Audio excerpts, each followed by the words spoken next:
You may wonder what these little tuxedo creatures are doing in the warm tropics. Well, the truth is that most penguins don't come from the frozen Antarctic. These Humboldts are South American natives from off the coast of Chile and Peru, and they're the only truly endangered penguins around.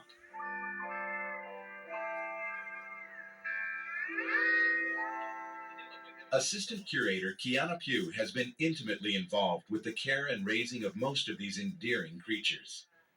Now, these type of penguins, they're warm weather penguins? They're temperate zone. They can take extremes of both temperatures. And these are the Humboldt? Correct. Now, that beak, is that their main means of defense? Or their flippers, or their claws. They have very sharp claws for burrowing. Now, here you have some good news here lately. Oh, well, as of this morning, we have an egg. Oh, really? Yeah, Shirley and Kala. Yeah, I'd love to see this egg. I'll let you go first because I don't want to disturb. Knock, knock, you have company. Dad's in the front, guarding the front. Oh, yeah. Shirley's raised up. This is perfect. Now, do you anticipate who sits on the egg? Both. It's shared parenthood. It's very difficult for humans to tell a male and a female apart, but apparently not for the penguins, who mate and stay together all their lives.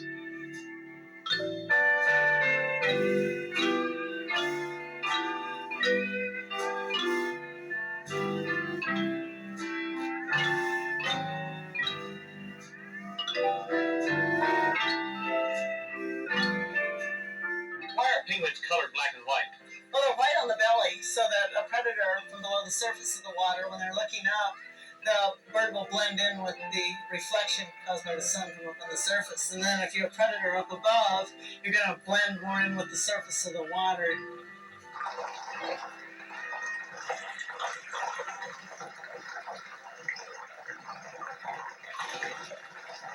Just what type of swimmers are penguins? Terrific. Good swimmers. Like, and they go fast? Oh, very fast. They can outmaneuver a shark or a killer whale or a leopard seal. What do they use those little wings for? Oh, they're used for stability and for turning on a dime and for flying underwater. And for slapping. Yeah. Oh, they can deliver quite a wallop. Oh, really? A little wing? That little wing can break the blood vessels in your arms. Yeah. They're also used as a courtship means. They flap their wings in the mate. Don't be courting me, boys.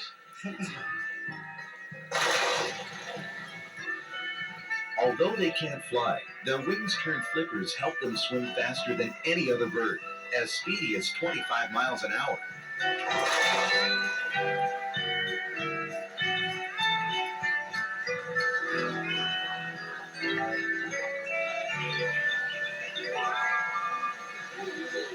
Walking upright with their style so debonair, it's hard to resist a penguin.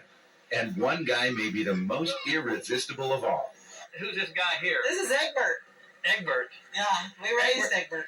Everybody's favorite little brat. How you doing, Egbert? Is that a male or female? We're not sure yet. The bird does act and kind of look like a male. He does act kind of... Egbert does kind of act kind of funny, doesn't he? Hello, Egbert. You know me? Hello. Nice, Egbert. Oh, he likes me too. Hi, Egbert. It's a setup. Hi, Egbert. That's a boy. Be nice. He likes this. Okay, see you later. Don't bite me, Eggie. That's a boy.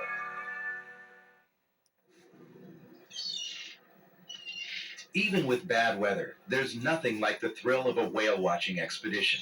There's certainly no way to appreciate a whale's immense size until you've actually seen a mammal the length of your boat. Today, we're with the Pacific Whale Foundation on the trail of the humpback whale. These animals can grow to be 45 or 50 feet long, way too large for any zoo or aquarium. One of the best places to see the humpbacks is in Hawaii, off the coast of Maui. That's where they spend their winters. Do you think we're going to see any, Paul? Captain's already seen some, Jack, up off the bow. We're headed over there now. All right. Okay, Captain. We're ready. About 15 to 18. While everyone scans the horizon and waits for a sighting, it's Paul Forrestow, Director of Research and Education, who spots the first humpback. 11 o'clock. In front of us. Okay, here's the hide back. You see that arch, and then the flukes come out. All right. And did everyone see the flukes on those animals? Their enormous tails. That's what we use to identify them. If you want to compare that with something, this boat is 65 feet long. So longer definitely than this boat here. 100 yards. Oh! Here's another round. Look at the size of the person. Even though it's a little rainy out here today, the whale watchers don't seem to mind, and neither do the whales. They've just traveled 3,500 miles from Alaska, and like everybody else out here, they're on vacation. Having stored up on food in the rich Alaskan waters, the humpback whales make the long journey to Hawaii to breed and raise their babies. Now, when it came up to blow, you might have noticed some bumps all along the front of its head. Those are called sensory nodules, and we think that they provide the animal with the ability to be able to detect either pressure changes or temperature changes in the water. There's another blow right over here. And here it comes. Oh, beautiful. Oh, that was great. You Nice right fluke. through. Yeah. Yeah, beautiful. And that animal, as it sounded. Humpbacks are unique because they're one of the most acrobatic of the large whales.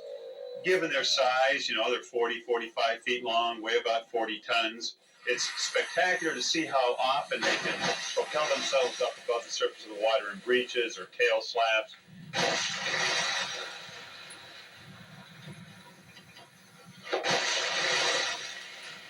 And nobody's really certain why whales breach. There are a number of different hypotheses that have to do with stunning fish while they're feeding, shaking off barnacles and body lice, breaching for fun, breaching into the wind. And it may also be that on some occasions they are breaching. There are blows again from the pod at 11 o'clock way off in the distance. It may also be that on some occasions they're breaching in order to visually scan above the surface of the ocean. In some sense, watching whales is like watching icebergs. You only ever see a tip of what's going on because they do spend probably 75 to 80% of their time below the surface of the water, often coming up just to blow a few times, then go back down and continue on. A real unique characteristic of humpback whales is their ability to be able to communicate through a behavior we call singing.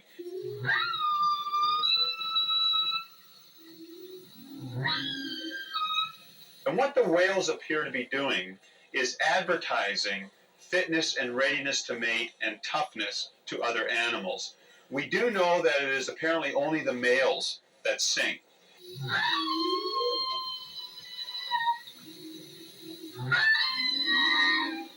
If you've ever had the opportunity to watch a mother and calf lying leisurely on a quiet day, with the mother oftentimes appearing to teach the calf, and you watch the calf imitating the behaviors of the mother, it looks like a great deal of fun.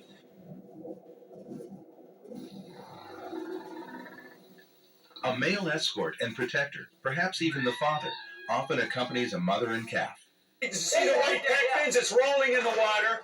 It's going to come over alongside the boat and check us out here. It's coming right towards the side.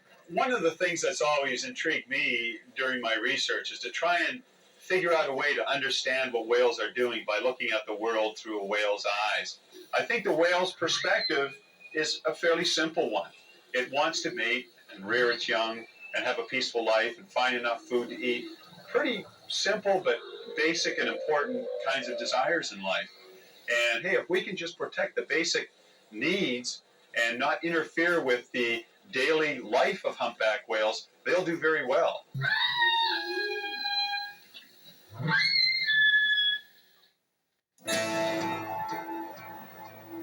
The incredible variety of life in the underwater world is astounding, especially if you're at SeaWorld of Texas.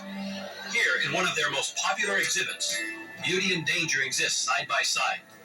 You only have to turn your head from the exploding kaleidoscope of the coral reef to have a chilling encounter with that most efficient predator, the shark.